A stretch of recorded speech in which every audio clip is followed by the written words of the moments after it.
मैं भरत कुमार जी पंदा और TGT social science JNV Ahmedabad. आज हम लेसन भूगोल का है मानवीय पर्यावरण, बस्तियां, परिवहन एवं संचार के बारे में पढ़ेंगे।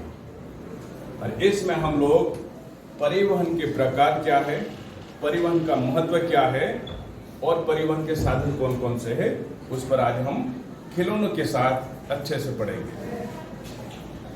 जैसे परिवहन के 4 साधन हैं: सड़क परिवहन, रेल परिवहन, जल परिवहन और वायु परिवहन। और इसमें आप लोग देख सकते हो, सड़क परिवहन में कच्ची सड़कें, पक्की सड़कें, फिर वही सड़क परिवहन में यानी स्थल परिवहन में रेल परिवहन भी आता है, और तीसरा जो हमारा प्रकार है जल परिवहन, और सबसे लास्ट वायु परिवहन। और इसको हम आज खिलौनों के आधार पर आपको समझाएंगे। हाँ, तो बच्चों, मैं आपको कुछ सवाल पूछना चाहूंगा, ठीक है? आज से पहले हम लोग एक स्थान से दूसरे स्थान जाने के लिए किन किन साधनों का प्रयोग करते थे? अरे वाह, कौन आयु से बताओ तो? सर, बैलगाड़ी, घोड़ा गाड़ी इत्यादि इत्यादि। इसके अलावा हाथी। ठीक है। जब राजा महाराजा भी एक स्थान से मतलब कोई मैसेज देना था तो लोग घोड़े पर बैठ कर जाते थे।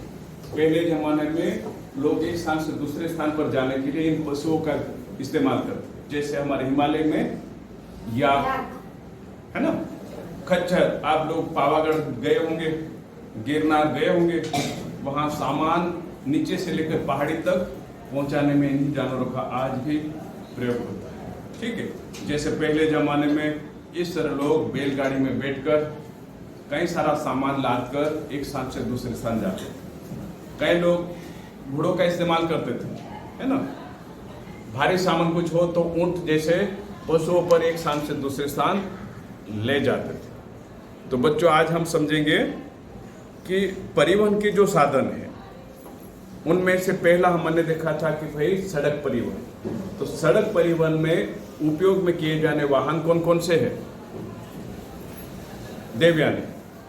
बस, कार, ट्रक, वैन, ये फिर इत्यादि। इसके अलावा इधर से कोई जवाब देगा?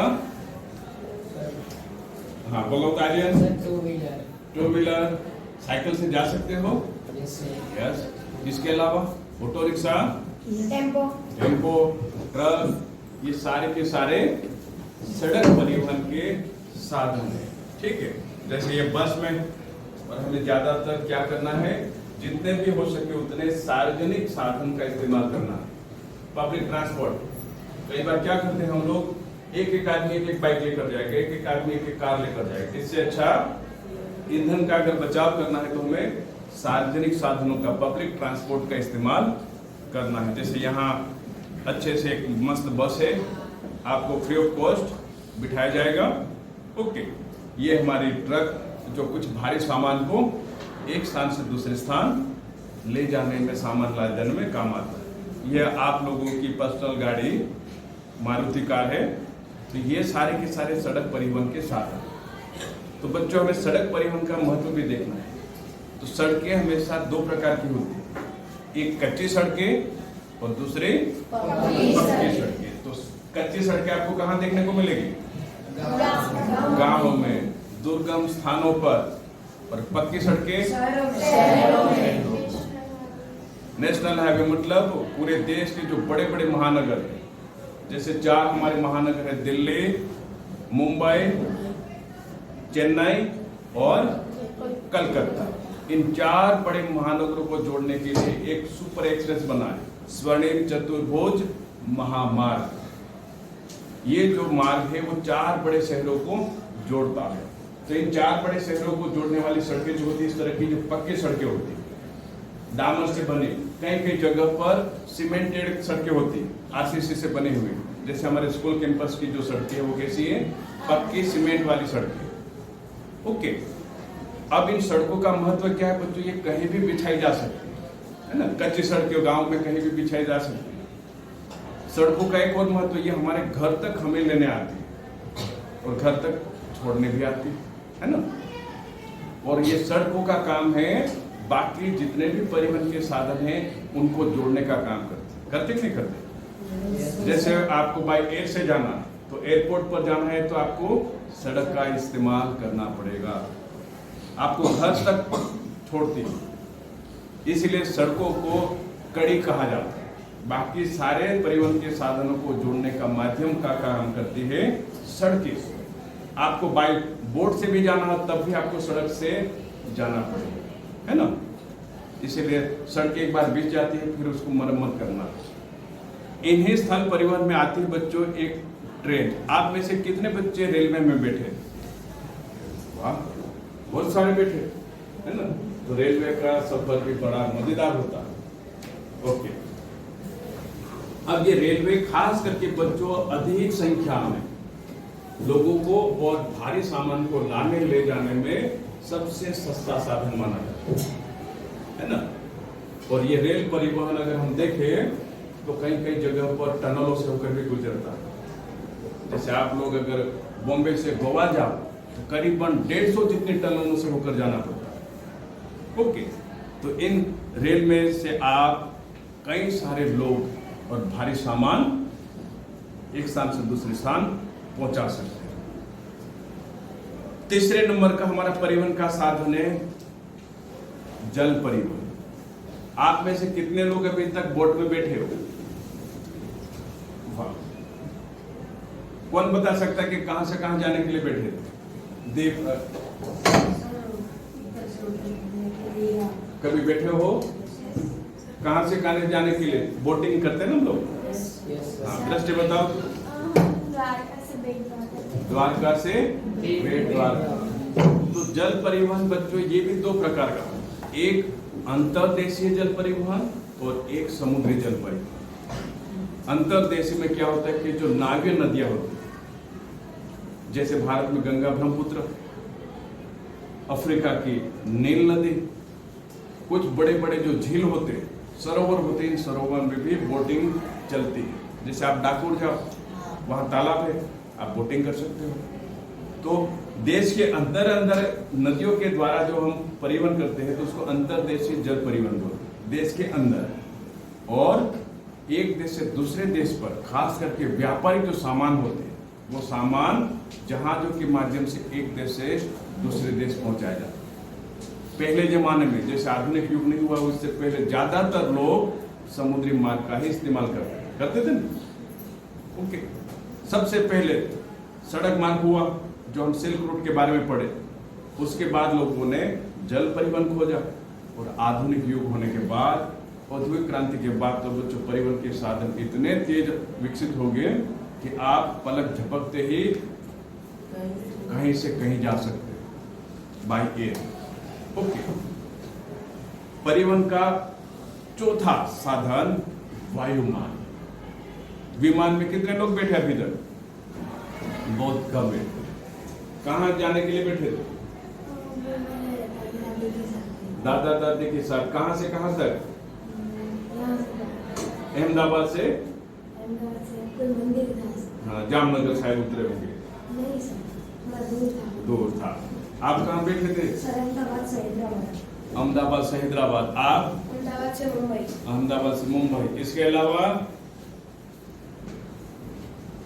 ओके, तो बच्चों परिवहन का सबसे तेज साधन है वायु परिवहन। लेकिन बच्चों फ्यूल की ज्यादा कीमत के कारण ये सबसे महंगा भी है। तुम्हारे मेरे जैसे या कोई आम आदमी वायु परिवहन का ज्यादा इस्तेमाल नहीं कर सकता। क्यों? क्योंकि यह सबसे ज्यादा महंगा है। ओके, क्योंकि उसके जो फ्यूल होता है, ईंधन होता है, वो खूब महंगा होने के कारण हमारी सफर महंगी होती है। ये खास करके बच्चों दूर दूर तक ऐसा कहा जाता है कि जो पहले जमाने में सड़क मार्ग से अगर आपको यूरोप जाना होता या समुद्री मार्ग से जहां से आपको यूरोप या अफ्रीका जैसे देशों में जाना होता तो कई महीने लग जाते। अब वायु परिवहन के आ जाने से आप 6 से 8 घंटे में यूरोप के कोई भी देश में पहुंच जाते। कितना तेज विकास! साथ ही साथ वायु परिवहन में एक और है बच्चों, हेलीकॉप्टर। और ये हेलीकॉप्टर खास करके दुर्गम स्थानों में आपको ले जाने में खूब काम आता है, जहां कोई सड़क नहीं बन सकती, जहां रेलवे लाइन नहीं जा सकती, जहां से नहीं जा सकते, ऐसी जगह पर खास करके ये हेलीकॉप्टर खूब काम आता है। खास करके संकट समय में लोगों को बचाना हो, समंदर में आप अगर फंस गए हो, कहीं जंगल में आग लग गई वहां फंस गए हो, कहीं ऊंची पहाड़ी से नीचे गिर गए वहां हो, और खास करके आपातकालीन स्थिति में लोगों को बचाने में, दवाइयाँ पहुंचाने में, ठीक है, कुछ फूड सप्लाई करने में वायु परिवहन में हेलीकॉप्टर खूब हमें मददगार साबित है। अब हमें समझना है कि बच्चों आज हमारे परिवहन के सामने, ट्रांसपोर्ट के सामने कौन कौन सी ऐसी समस्या जो आ रही है जो हम लोग उसका सामना कर रहे हैं। कोई बता सकता है? परिवहन के सामने कौन सी समस्या है अभी ट्रांसपोर्ट को लेकर? अरे वायु प्रदूषण, वेरी गुड। और जितनी हमारी जनसंख्या है उतने परिवहन के साधन नहीं है ना। आप लोग देखे होंगे जब बसें जाती होगी, ट्रेन जाती होगी, तो वहां इतने सारे लोग भरे रहते हैं कि वो साधन हमें कम पड़ते हैं। दूसरा कि बड़े बड़े शहरों में तो पक्की सड़कें हैं, लेकिन कई ऐसे भारत के गांव है कि जहां अभी तक पक्की सड़कें निर्मित नहीं हुई है ना। साथ साथ परिवहन के और समस्या, अकस्मात होते ना होते। कहा जाता है बच्चों भारत में सबसे ज्यादा, मतलब बाकी चीजों के साथ साथ एक्सीडेंट में खूब लोग मरते हैं, है ना। तो ये भी एक परिवहन की समस्या है। तो एक तो पॉल्यूशन, और जितनी हमारी जनसंख्या उस हिसाब से हमारे ट्रांसपोर्ट के साधन नहीं है, जो है वो फिर सुविधा से थोड़े कम है ना। तो इन समस्या का हम लोग अभी सामना कर रहे, लेकिन जैसे जैसे विकास होता जा रहा है वैसे वैसे हमारे ट्रांसपोर्ट के जो भी साधन है वो साधन और परिष्कृत होते जा रहे हैं, हमारी सफर और आसान होती है ना। तो आप लोग समझ गए परिवहन के चार चार साधन कौन कौन से, एक एक करके बताए। बोइंग में से बताओ तुम। बस, पीछे हाँ ट्रक, विकेट, बैलगाड़ी, फिर लास्ट नेदर, bike, very Nancy, very good. और पीछे उधर rickshaw, car, very good. Sit down. तो बच्चों ये हमारे परिवहन के साधन है, ठीक है। तो आप लोगों को अच्छे समझ में आ गया होगा। Yes, okay. तो यहाँ हम लोग परिवहन के बारे में समझे, और ये परिवहन हमारे भारत की अर्थव्यवस्था के सूचक है ना। हमारी अर्थव्यवस्था में खूब काम आते हैं। मान लो कि अगर ट्रेन समय पर न पहुंचे तो कई सारा सामान सही समय पर पहुंच नहीं पाता, ठीक है। बस में बैठकर जा रहे हो, टाइम पर नहीं पहुंचे तो आप जिस काम से जाते हो वो काम डिले भी हो सकता है, ठीक है। इसलिए कहा जाता है कि किसी भी देश की अर्थव्यवस्था में ये परिवहन के साधन एक महत्वपूर्ण भूमिका निभाते हैं, है ना।